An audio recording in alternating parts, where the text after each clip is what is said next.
It's 2021.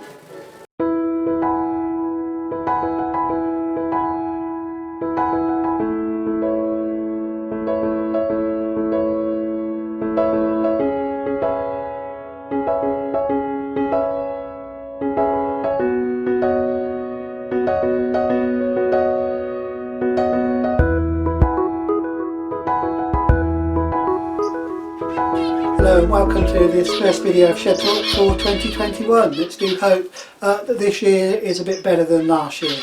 Before I start, I'd just like to thank everybody for all the support they've shown the channel in 2020, and particularly those people that have subscribed since I started the new series of Shed Talk. It really is most appreciated. And while I'm talking about subscribing, don't forget you can subscribe, just hit the subscribe button, and if you want early notifications of any of the videos, please just hit the bell. So what have I got in store for January? Well, first of all, I'm going to give the Finch flight a really good clean out and disinfect, and while I'm doing that I can have a look at all of the Finches. My intention in January is to try and pair up some of the Finches, and particularly those that didn't breed in 2020. You will remember that in 2020 the zebra finches bred really well. Just go back and have a look at some of the other videos if you want to see how they did. What I want to do this time round though is to focus on some of the other finches that are in there, particularly as some of them are getting a bit old. I'm going to look at whether I can pair up some of the spice finches, which are really difficult to set. So my intention is to put them into a breeding cage with a barrier between them, so one of the ones that I can split the breeding cage into two. Put them on either side and just watch to see who's singing or to see who's picking up nesting material. Hopefully that way I'll be able to identify some true pairs and have a go at pairing those up.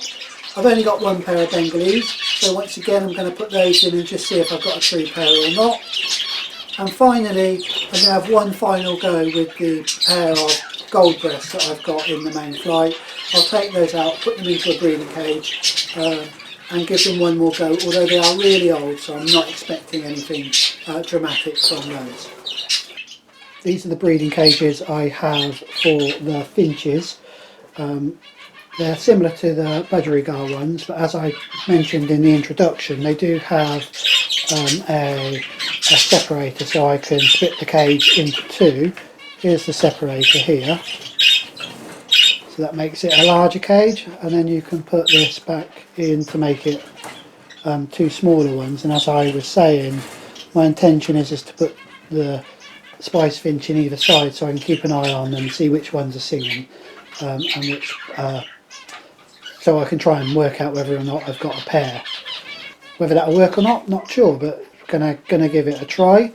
They've got two outside doors that enable you to fit the nest boxes or nest pans to them. I'll show you though what I'm going to use in the various ones as I set them up rather than now. They've got these plastic perches in there. One of them's upside down by the looks of it at the moment, so I'll turn that one around. It comes with a pull-out tray for easy cleaning,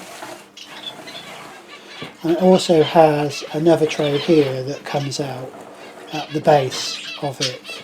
The actual cage, in terms of its size, so it's about 60 centimetres long by about 30 centimetres deep, so they're a similar, if the full cage is a similar width to that of the Budgerigar breeding cages, but they're slightly shallower, so they're not quite as deep. The height of the cages from the very bottom to the very top is about 34 centimetres, but if you include this bit here, it cuts it down to about 30 again, so about 30 centimetres in height. Well, those are the breeding cages that I'm going to use for the Finches. When I was building the supports for the breeding cages, which I think we saw at the very beginning of the very first Shed Talk videos, I didn't put any of the row in. I didn't build the supports for the bottom row, so I need to do that before I can set these cages up. Well, that's all the Finches and the Finch cage is looked at. Let's take a quick look at the Budgerigar breeding. So starting off with pair 1, which are now on their second round. I think I said in the video we did just before Christmas that this one I was quite hopeful for, that this round they might have some full eggs. Cockbird has been treading the hen almost every time she comes out of the nest box. Unfortunately, all the eggs are clear, so I don't know whether it's the hen or the cock that is not in the best of conditions. I suspect it's probably the hen. What I'm going to do is I'm gradually removing these eggs again. I'm going to give them one more round, so I'll take the eggs out, re-trim the vents and then pop them back in and give them one more round. If not, I'll pop a different hen in with this cockbird and see how they go. So that was pair 1. Pair 2 we split, and we've now got a new pair in here, which is, I believe, pair 8. Only just been put in. Hen looks like she's in really good condition. Cockbird I think is also in reasonable condition. He's bouncing in now. I think you can see him hopping backwards and forwards. I haven't turned the nest box back round yet because these have only just literally gone in. And the same can be said for pair 9, which I've literally just done. We'll have a look at those in just a second, but I've literally just put those 2 birds in the cage, trim the vents. Nest box still closed at the moment, so we'll see how they go. The cockbird was definitely interested in the previous hen, but she wasn't interested. She kept looking in the nest box, but nothing else. So I'll try that hen with a different pair later. So this is the new pair 8. Cock on the left was the cock for pair 2, and the hen on the right hand side has been in the hen flight up until this point, so hasn't been in the breeding cage. She's a 2018 run bird, so just over 2 and a bit years old, 2.5 years old.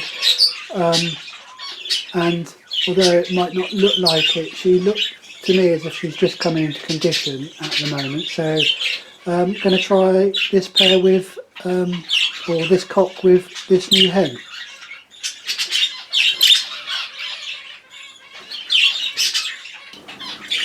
So having split pair 4, this is my new pair 9. So the same cockbird with a new hen. Not the best hen in the world, but I thought I'd give her a go.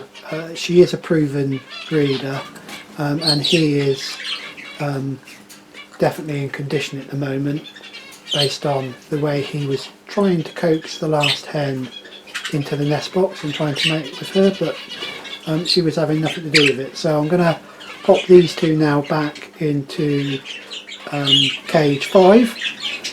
So my new pair 9. Let's hope we have a better round with these.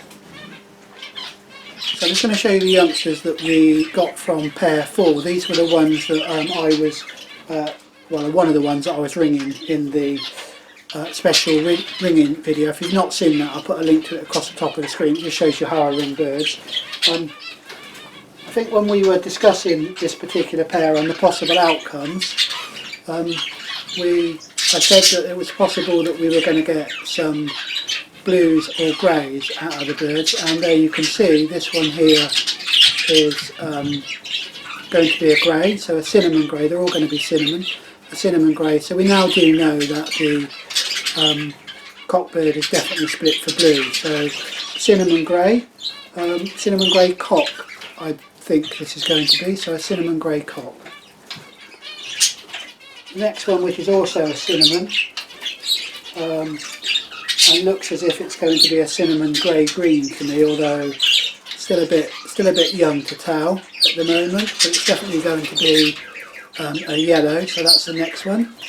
Once again, another cinnamon, as we said, all going to be cinnamon. A bit difficult to tell the sex of that bird at the moment. Looks like it's going to be another cockbird though.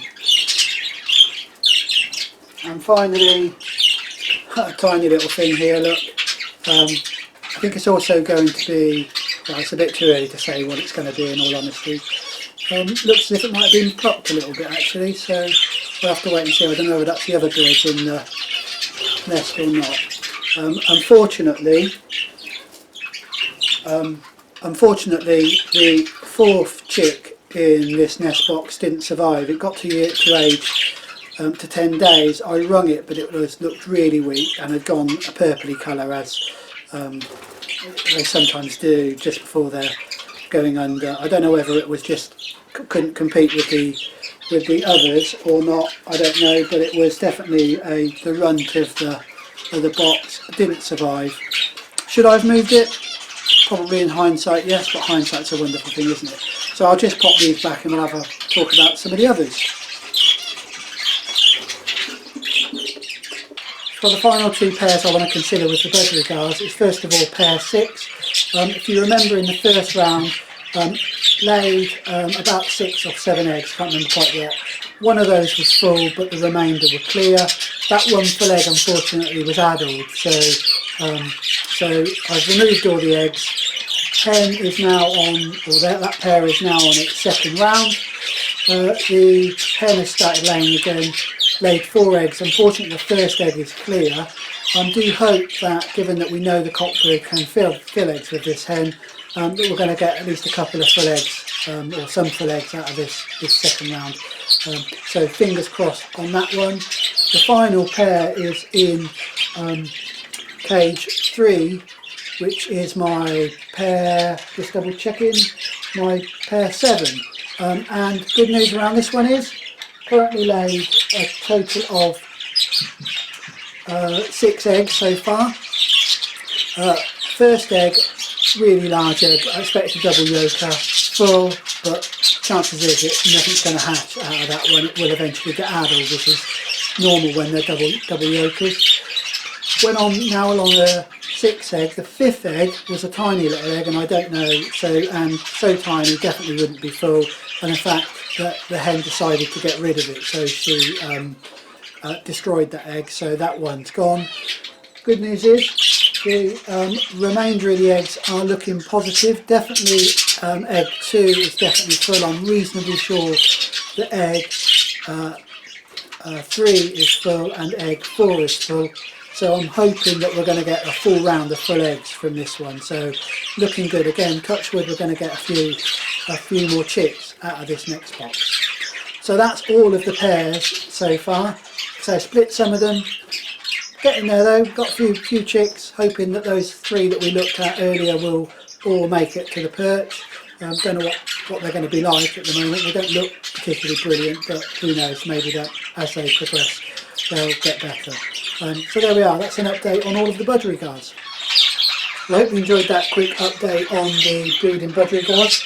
I've just been reading through the latest edition of the RSPB magazine, and on the front cover is the spoonbill. The spoonbill was always one of those birds that when I was a youngster looking through my Observer's book of birds, I always thought I was going to get to see it and never have done, and still to this day I've never seen a spoonbill in the wild.